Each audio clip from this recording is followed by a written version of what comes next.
गेल्या काही दिवसांपासून राज्यभरात दिवाळीचा उत्साह दिसतोय, पण कांदा उत्पादक शेतकऱ्यांसाठी मात्र ही दिवाळी चिंतेतच जाणार असं दिसतंय.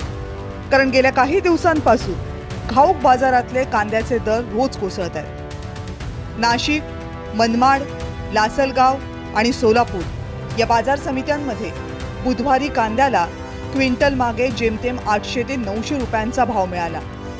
म्हणजे किलो मागे फक्त 8 ते 9 रुपये. या दरामध्ये कांदा विकला तर शेतकऱ्यांचा उत्पादन खर्च सुद्धा निघू शकत नाही. जर आता जर बाजार भाव बघितले तर 4 आणि 5 रुपये विकू राहिलं.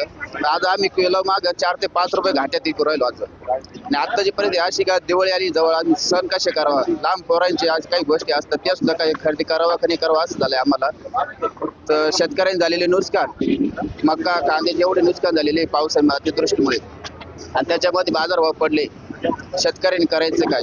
सरकार कोणतेही धोरण करायला तयार नाही. मोदी साहेबांनी सांगितलं होतं का तुम्हाला 800 दिन येतील आणि 800 दिवस आले, शेतकऱ्याला मरवणुकीची वेळ आली ना आणि अतिवृष्टी तर एकदमच फेल झाली आणि त्याच्यात आता हाय जो माल तो माती मोल चाललाय. काय करायला पाहिजे? काय भाव मिळाला पाहिजे? आम्हाला 2000 रुपये तरी भाव मिळाला पाहिजे, नको 2.5 आणि 3.